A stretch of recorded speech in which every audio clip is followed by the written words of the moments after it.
Auzubillahi minasyaitanir rajim. Bismillahirrahmanirrahim. Alhamdulillahi rabbil alamin. Allahumma sholli ala sayyidina Muhammadin wa ala alihi sayyidina Muhammadin wa salim. Ambi awfu ka awwalin mando an fileli bagabi yoro fulini tanni amba nyashi awma ka beni aw ka wakati chuguyai o kun kononda la bi anyi wele bla anga musuba flama muso minu nolu ye muso nganaw ye bara tasira fe muso cesirilenw do muso dokelaw do muso deme muso do o muso bafla anyi wele bla uluma angana je anga masala ka se ka famiyali nyuma ko di awma ka auto aw sigoro la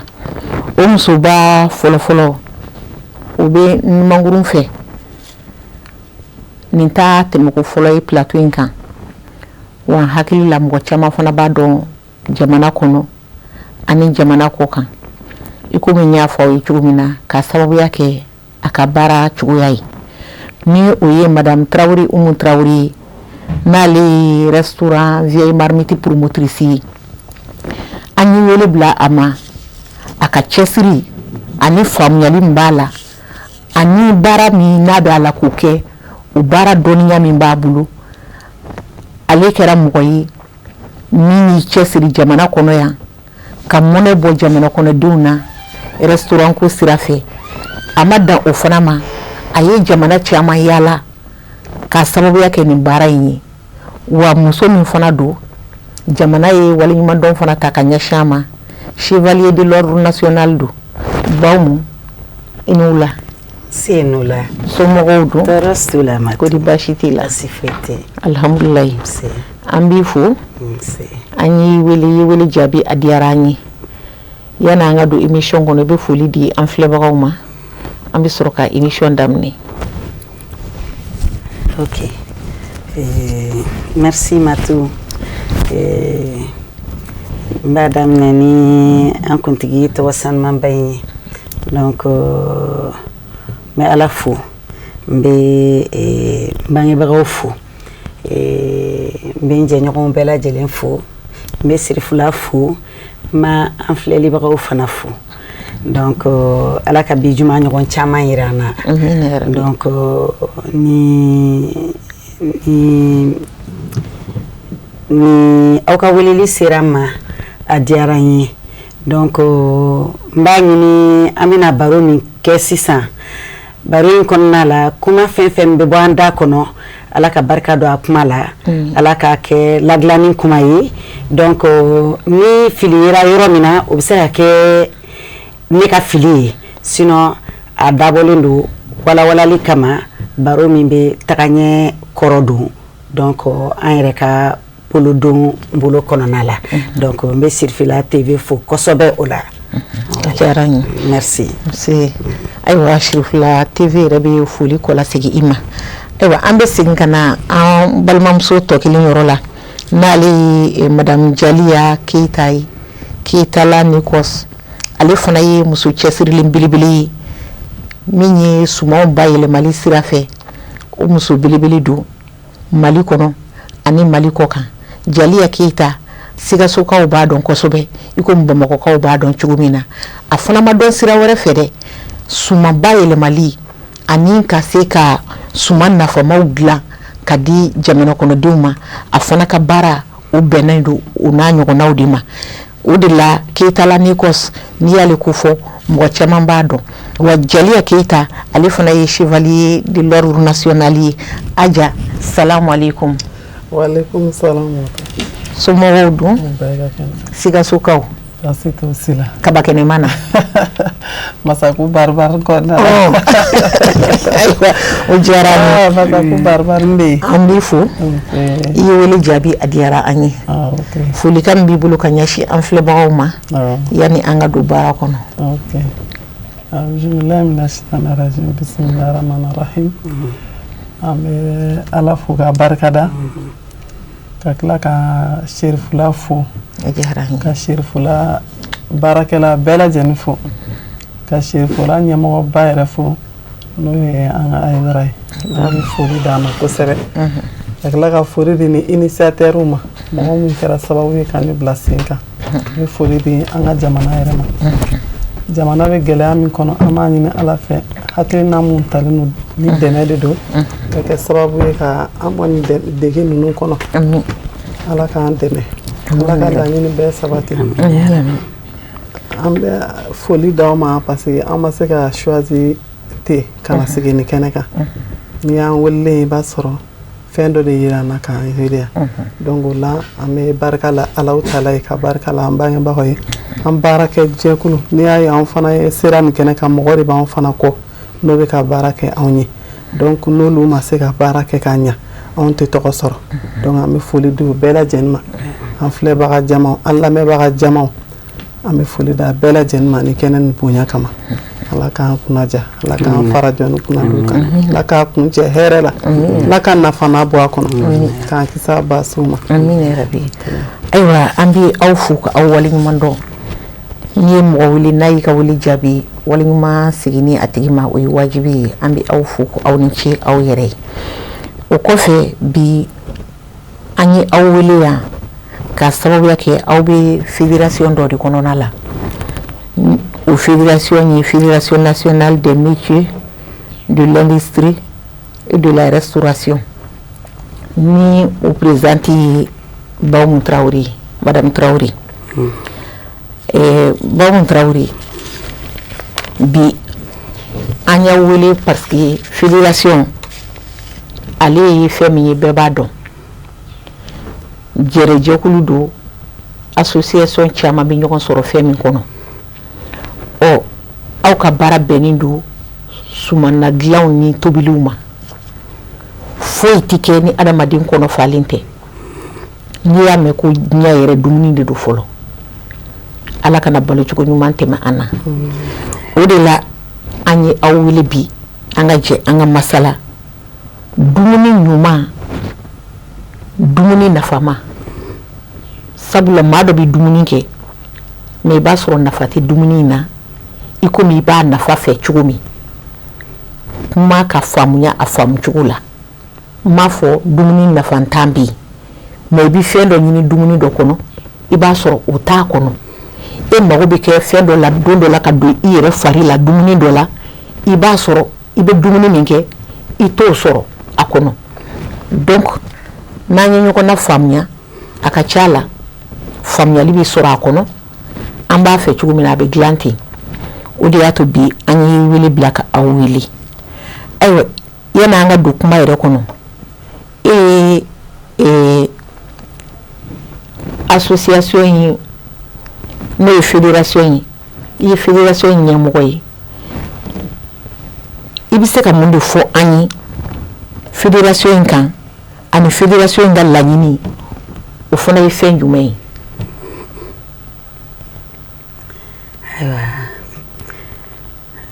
ɲininkali diyara n ye Matu. Komi i yɛrɛ y'a fɔ cogo min sisan anw ka fédération in a dabɔra an bɛ se ka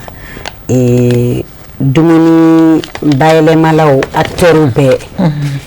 ka laɲiniw kɔrɔ dun cogo min ka taga ɲɛ ɲini a la.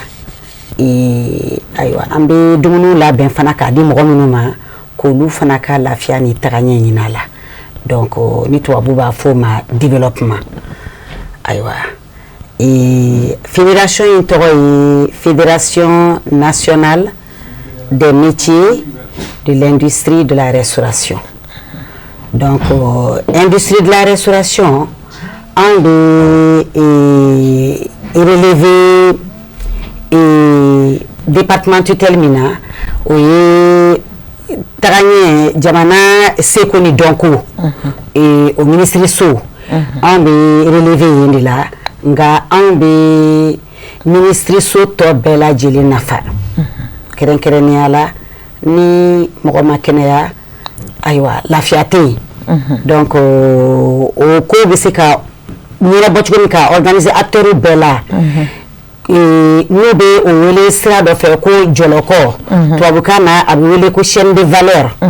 O chaîne de valeur ni ka ta depuis dumuni bɛ ni sɛnɛkɛlaw tilara dumuni bɛ ta k'a ladilan depuis o yɔrɔ min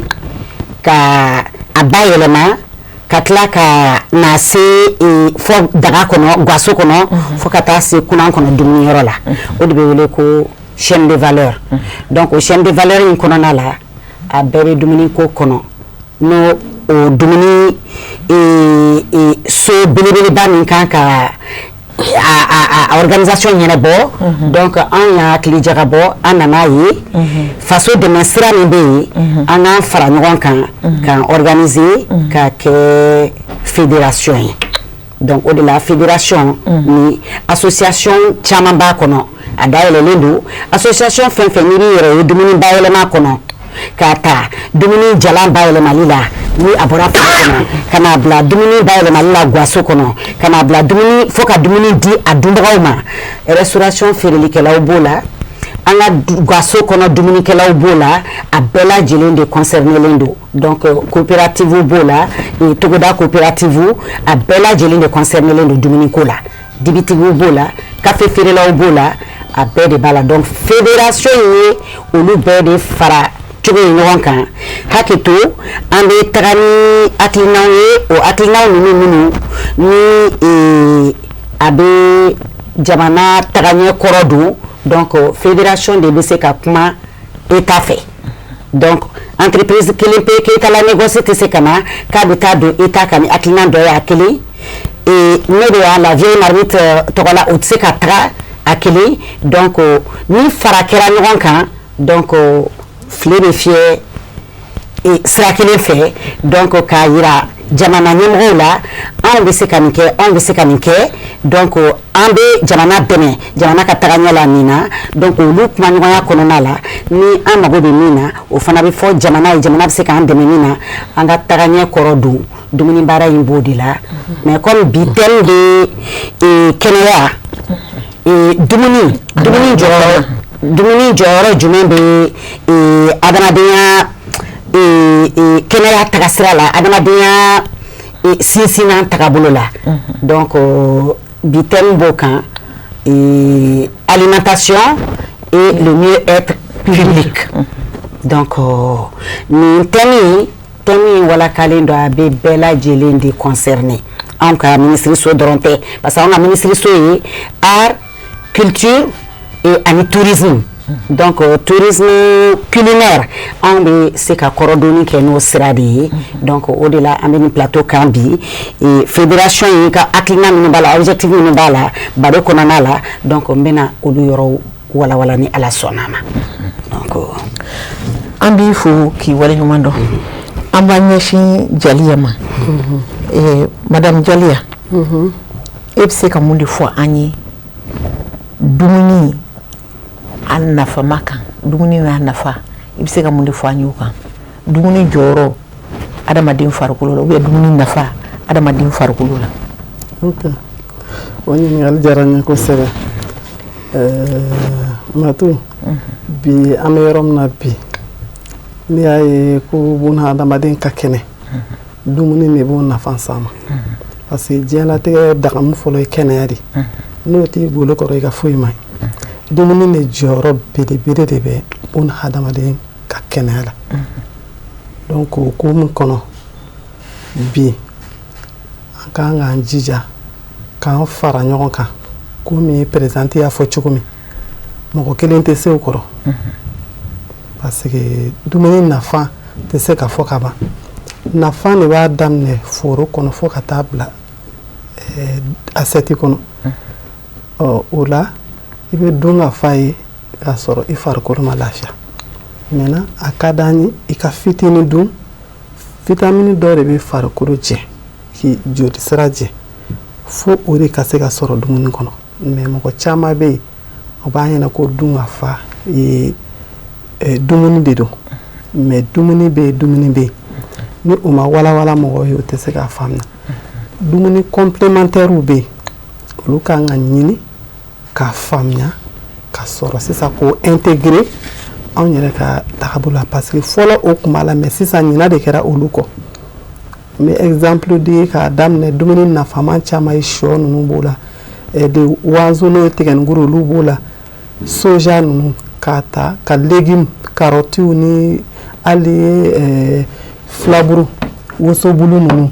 donc mɔgɔ bɛ ɲina ninnu kɔ k'a sɔrɔ nafaba de bɛ ninnu la mɔgɔninfin joli sira tagabolo la donc a ka d'an ye i y'an ɲininka n'an ka se ka o dɔw walawala k'o fɔ mɔgɔw ɲɛna an k'a dɔn an ka tagabolo la manger complémentaire tel que n'i ye soja ta sisan soja bɛ kɛ dumuni dafalan de ka fɛn dɔ ka fara fɛn kan farine infantile soja bamanankan ma soja bamanankan ye sɔ sina sumala sɔ i b'a dɔn sumala kɔni o bɛ nafa min kɛ bɛɛ b'o dɔn donc sɔ fana ani sɔ bɛ ɲɔgɔn peser parce que ani sɔ bɛɛ ye vitamine ye kelen ye hali n'i bɔra kɔ kan i b'a sɔrɔ olu bɛ kini malo kɛ mais u bɛ sɔ ɲagami a la k'a dun donc soja kan ka dumuni dafalan don hali kolotogo dɔ a bɛ baara k'a bɛɛ kɔnɔ bon mali kɔnɔ yan an b'a dɔn kosɛbɛ sinon n'an y'a dɔn an b'a k'an ka tagabolo la o la o kɔni o de anw y'o a ɲini k'a dɔn k'a fɔ dumuni dafalan jumɛnw ni nafa bɛ se mɔgɔ farikolo ma k'a sɔrɔ an ye baara k'a kan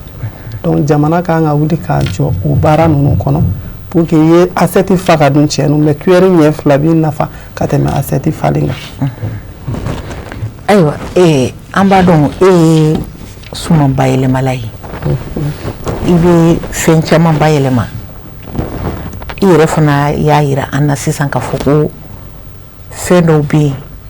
an mago b'a la dumuni na a ka se ka an nafa yali aw bɛ suman minnu bayɛlɛma an b'a mɛn dɔw da ko fɛn kɛnɛ k'o nafa ka bon an bɛ nafa min ɲini a kɛnɛw la yali aw bɛ min bayɛlɛma an b'o kelen sɔrɔ o kɔnɔ. Merci. O question o diyara n ye kosɛbɛ. Fɛn kɛnɛ a n'a jɔyɔrɔ fɛn jalan a n'a jɔyɔrɔ a bɛɛ nafa ye kelen parce que bi bayɛlɛmali kɔnɔ an bɛ ka ga lafiya ka bɛɛ lajɛlen ni lafiya parce que bi a ko cayala ko mɔgɔ baara cayara mɔgɔw bolo o kosɔn anw bɛ préparation kɛ k'a di restauration ma o kama an ko restauration an k'an bolo di ɲɔgɔn ma fɛn kɛnɛ an b'a fɔ woso kɛnɛ ou bien pomme de terre kɛnɛ ani jalan c'est presque les mêmes choses an kɔni fɛ parce que baara mun bɛ k'a kɔnɔ anw bɛ transformation min kɛ an kɛlen don ka jateminɛ de kɛ a kɔnɔ analyse de b'a kɔnɔ fana i y'a faamu donc o la fɛn kɛnɛ ni fɛn jalan anw y'a bɛɛ bila minɛn kelen kɔnɔ fɛn kɛnɛ n'a nafa fɛn jalan n'a nafa farikolo la mais a bɛɛ bɛ fɛn kɛnɛ ni ɲa farikolo kɔnɔ bi n'i ye cɛkɛ jalan ta bi ani cɛkɛ kɛnɛ a bɛɛ ye fɛn kelen parce que i bɛna ji min k'a la a b'o kelen nafa dɔw de b'a fɔ ko n'i ye kɛnɛ ta k'o ka d'o ye ka tɛmɛ jalan kan mais n'i ye ji k'a la o kelen de don parce que a tɛna dépasser o kelen kɔnɔ na donc o la an bɛ sinsin fɛn min kan bi bi in na kɛnɛ o jalan o c'est la même chose pour nous voilà. ok an b'i fo k'i waleɲuman dɔn ɲininkali jaabi cogo ɲuman na baw mɔ restaurantigi ye an b'a dɔn restaurant in fana a y'i lase yɔrɔ caman jamana kɔnɔna b'o la komi jamana kɔkannaw b'o la o b'a yira k'a fɔ ko baara taabolo a ka ɲi e baw mɔ e bɛ se ka mun de fɔ an ye mali dumuniko dumuni kalitew ani sanuya nasira la ani minnu bɛ restaurant baara kɛ u ka taabolow sira la i bɛ se ka mun de fɔ an y'o kan. ɲininkali diyara n ye bon baara fɛn fɛn baara bɛɛ n'a sariya don ayiwa n'i y'a ye an y'an installé donc k'a kɛ baara ɲiniyɔrɔ ye n'u y'a classé PME fɛ o ye PME ko petite et moyenne entreprise ani petite et moyenne industrie ayiwa donc mais yan'an ka se o la an baw de tun bɛ nin baaraw kɛ fɔlɔ gargotu yana ko ka organiser kanya parce que ni tu restauration no to fo drom ko akita hôtel di la aywa comme je yelema yi donc amena ani hôtel de be a baroke mais ambe vraiment anga jamana nyimgo barkada yela nyini ke pour que ka organiser kanya artisanat konana la donc et que ka gafe boka réglementé no et moi ka règlement numéro 1 au gafe au de keleme ka anka takabolo réglementé 600 qui fait que Dieu yelema yi amse ka ambere ben chugumi kanga pau bere ben ni yelemali takabolo konanaye donc au gafe était Mali de concerné et moi de Gouchegi au beau concerné règlement numéro 1 du code communautaire de l'UEMOA au café ala yake anga président ngo décret d'ota au kera ka ibeka to fanala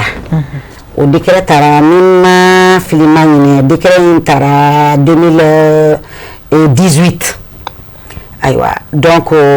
pour que ka restauration réglementée ka fonds classifié industrie de restauration ka coupe kono parce que abe tourisme ka agence soudi voilà et c'est très important au wala li au ka nyafo donc au de kana saria do fika au dafa pour que département service technique pour que ki yamaria ki ka restaurant daele donc au konana la dumuni BCA ne fort hygiène alimentaire tracera do de no dumuni la glanina et processus de production to ba fo processus de production bon bamankana on ba fo jibe na temesra du dumuni sumaye la malika ka temesra mu fait obe unité de transformation babe et fait balance sur le jalia ne ba donc processus obo respecter au comment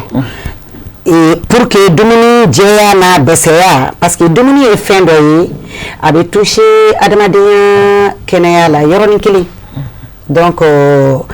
la réglementation na avait faut que domini de tracera au fait de santé publique corridor c'est une activité d'ordre de santé publique madame a wala chugomi bamankana kafi voilà jalia be c'est ko wala c'est une activité d'ordre de santé publique donc yoro konana la abini mali dumuni anga bado anyere ka fona donc en bébé baramina promotion et valorisation des produits locaux aux produits locaux par exemple fini qui c'est fola la en fitini en même so ni célébrer no we fini we wuli kabini fayru da feka fini bo buguli danne parce que foyo de fête dumuni en fi foyo ni kaminaji donc si ça on aura un boulot tu veux dire parce que Mali foyo précuit et Dien Fambe Mali foyo précuit occupe le premier rang Abebo conteneur donc yani balmamuso ni fleni ke kala négoce yani ke kala négoce ka daele ka formaliser a unité de transformation ni babulu damina la mbe jali a don wakati na kumbe conteneur de me demande à faire ka bo kata Espagne abedu Europe wali 600 ou be continuer le ola donc nyamugu bola kaba nyenya bola ainsi de suite donc obe Mali ce n'est que fait de corridor ka Mali ka tanya corridor donc au humain naya soroka du donc aliment de laglan et oluka joloko konona la et dumuni bailema la follow guaso kono dumuni bailema laban no de tada la directement dumuni na donc o takasira kele de fana be fenji be ma temesra du ko processus de réalisation donc au processus konona la besa min kan ka tengo la abese beni do ka do kaneva o kono donc en tant qu'attaquant sera miniminé pour que janto ka ke dumuni ko la parce que dumuni glaero ka feri ou bien et ce qu'on a là guaso qu'on a là au comme laboratoire da abe comme docteur sou guaso qu'on a là comme docteur sou parce que on de bɛ dudenw ladilan k'u la kɛnɛya donc mɔgɔ min bɛna dumuni san i ka restaurant na bi anw bɛ yen nɔ alhamdulilayi a bɛ san 20 bɔ anw ka restaurant bɛ yen nɔ bi n'a y'a sɔrɔ dumuni tun tɛ u ka kɛnɛya soutenir bi t'a sɔrɔ a bɛ yen n'o ye la vieille marmite ye voilà donc a bɛ fɛ ka yɔrɔ min walawala donc ka kuma dafa i bɛ se k'o yɔrɔ min kun bɛ fɛ ka yɔrɔ min walawala i kun nana ni fɛn kɛnɛ kuma yɔrɔ min ale da sera o yɔrɔ de ma kosɛbɛ parce que komi n kun tɛ fɛ k'an da don o la pour ne pas tuer trop de temps parce que fɛn kɛnɛ ni fɛn jalan an y'a yira k'a fɔ processus dɔ de bɛ yen n'o bɛ wele marche en avant il faut que ka entreprise ka k'i bolo min adaptelen bɛ produit la pour que ka jako ɲuman kɛ parce que tant que a m'o o processus ninnu sɔrɔ u b'a fɔ ko fɛn kɛnɛ ko o nafa ka bon ni fɛn jalan ye parce que fɛn jalan fana dɔw bɛ yen fo k'u ja suma na dɔw bɛ yen fo k'i k'o ja norme de kɔnɔ ka tila k'a lasago fɛn na fɛn min fana ni bɛ se ka a garder mais a vitamine ninnu tɛ bɔ a la o ye mun ye emballage bon emballage il y a transformation kɔnɔ a ma faamuya kosɛbɛ ala anw yɛrɛ ka jamana situation kɔnɔ yan emballage valeur a ma dɔn kosɛbɛ parce que emballage valeur ye jumɛn ye a ye nutrition dɔ de fana bɛ mana na a bɛ fɛn kɛnɛ conserver dɔ bɛ fɛn jalan conserver mais n'i t'o dɔn i bɛ fɛn kɛnɛ don fɛn jalan mana kɔnɔ i b'a sɔrɔ a b'a dégrader donc mana emballage qualité dɔ fana bɛ yen u b'a fɔ PP bɛ yen PT bɛ yen tout ça la fɛn jalan ka kan ka garder fɛn kɔnɔ min b'a to ani fɛn kɛnɛ valeur bɛɛ kan ka kɛ kelen mais n'o moyen ma kɛ yen a bɛ jalan ta ka don kɛnɛ mana kɔnɔ a tɛ se ka conserver donc conservation cause énormément de problèmes o de b'a to mɔgɔw b'a fɔ ko an ka kɛnɛ san an t'a sera o kuma de ma sisan bon lasago mana jamana kɔnɔ a problème t'anw dɔrɔn na a bɛ Afrique de l'Ouest bɛɛ la mais bi bi in na an bɛ se ka fɔ Mali parce que anw de kan ka wuli k'an yɛrɛ fara ɲɔgɔn kan k'an cɛsiri ni musoba fɛn fɛn bɛ baara kɛ transformation kɔnɔ a bɛɛ kan ka wuli ka fara ɲɔgɔn kan pour que ka se ka ni kɔlɔlɔ wuli ka bɔ o de dɛsɛlen don ka kɛ bon tant que o de dun ma kɛ a ka gɛlɛn mɔgɔ kelen tɛ se parce que emballage ninnu filɛ c'est tellement cher que mɔgɔ kelen ka wuli k'i disi fa k'i ka taa conteneur ta ka na n'a ye fo musobaw de ka fara ɲɔgɔn kan transformation transformateurs ka se ka fara ɲɔgɔn kan ka kɛ consortium ye ka kɛ plateforme baw ye ka se ka nin défi wuli ka bɔ anw kan voilà donc n tun bɛ fɛ k'o yɔrɔ walawala k'a d'a ma parce que certification bɛ daminɛ foro de kun n'i ka produit ni mise au marché t'i bolo i man k'a bila mais a da sera a kuma ma i bɛ taa sɔrɔ dɔw bɛ so kɔnɔ a b'a ka juga fin k'a ka fini ko aucune taxe et puis aucune norme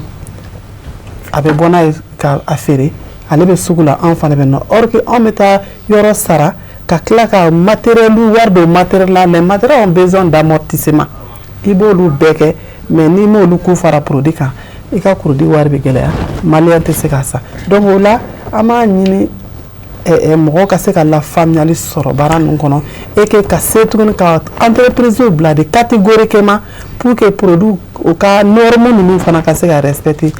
mɔgɔw ka se k'an ka dumuni san a kana bɔ jamana kɔ kan parce que jamana kɔ kan ta kɛlen don ka anw dominer tant que l'organisation de base de ma bila sen kan parce que nafa bɛ dumuni na dɛ. ayiwa an bɛ aw fo wagati ale dafara ni ala sɔnna a ma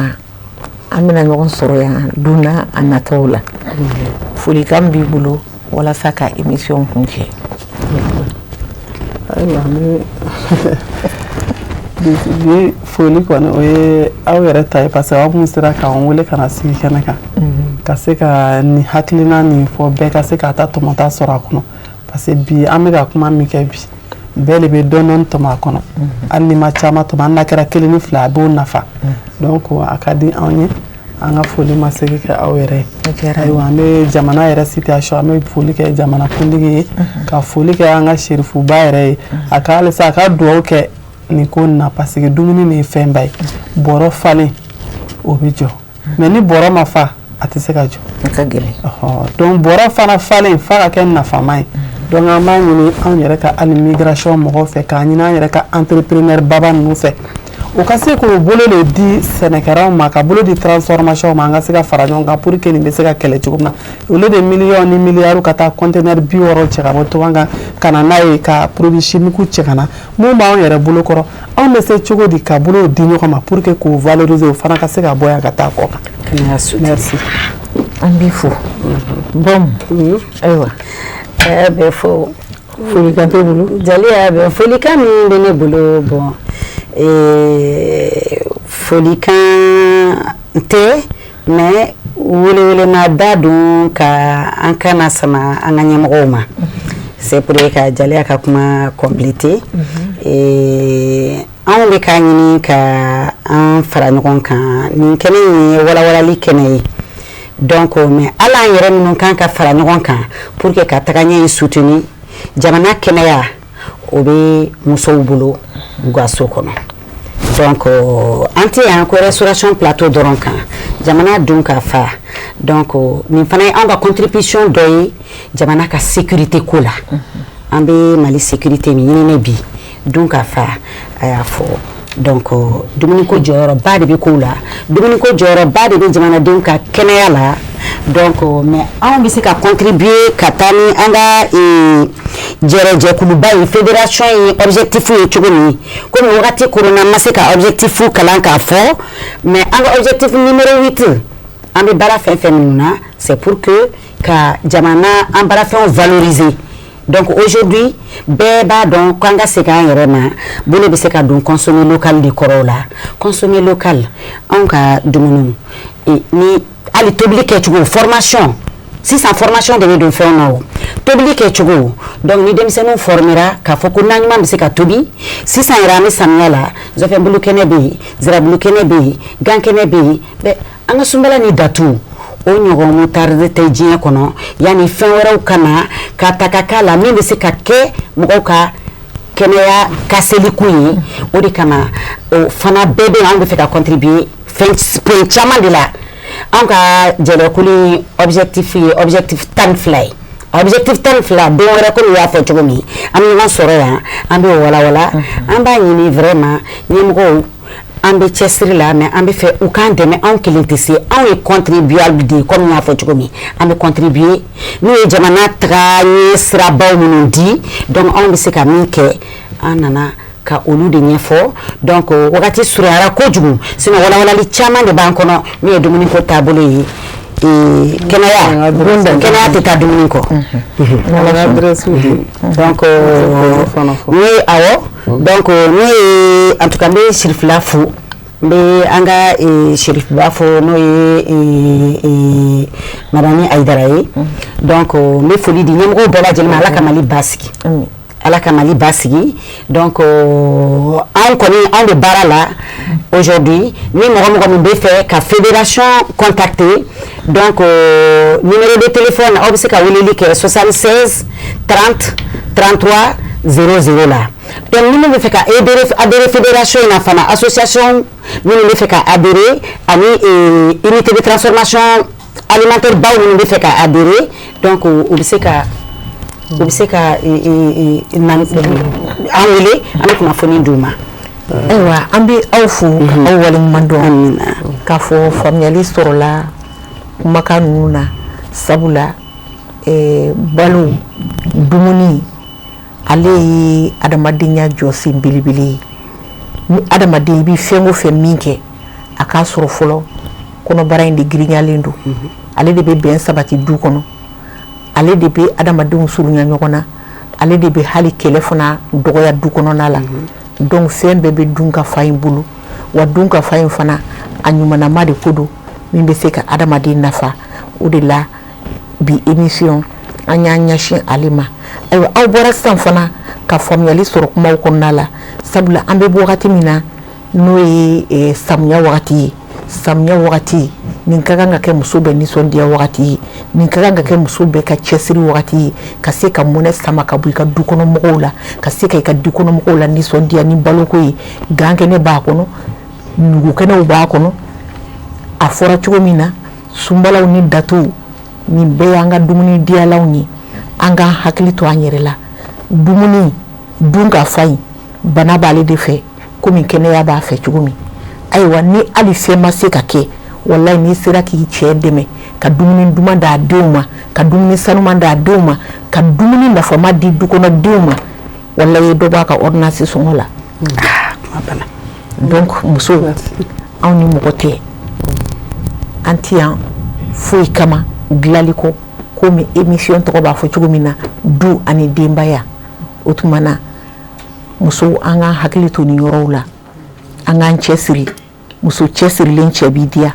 muso cɛsirilen ka denbaya b'i diya muso cɛsirilen denw bi waso o tuma na an k'an cɛsiri ala k'a nɔgɔya ne ni aw bɛɛ lajɛlen ye an bɛ a Seyid Usmani Sherifu Madani Hayidara babaw jukɔrɔkɔlɔn an b'a n'a ka denbaya bɛɛ lajɛlen fo ka foli min ta nin ta k'a di an kanubaga cɛman an n'a musoman bɛɛ lajɛlen ma k'an ka réalisateurs fo an ka musokɔrɔba Bajaratu Tarawele an b'a fo nin kɛnɛ in kɔnɔna la Madame Dunbiya fo yan fo Badalabugu ka foli di bɛɛ lajɛlen ma ka fɔ assalamu alaikum wa rahmatullahi wa ta'ala wa barakatuhu ala ka sigi wɛrɛ yira ne ni aw la. Ay, numéro 10.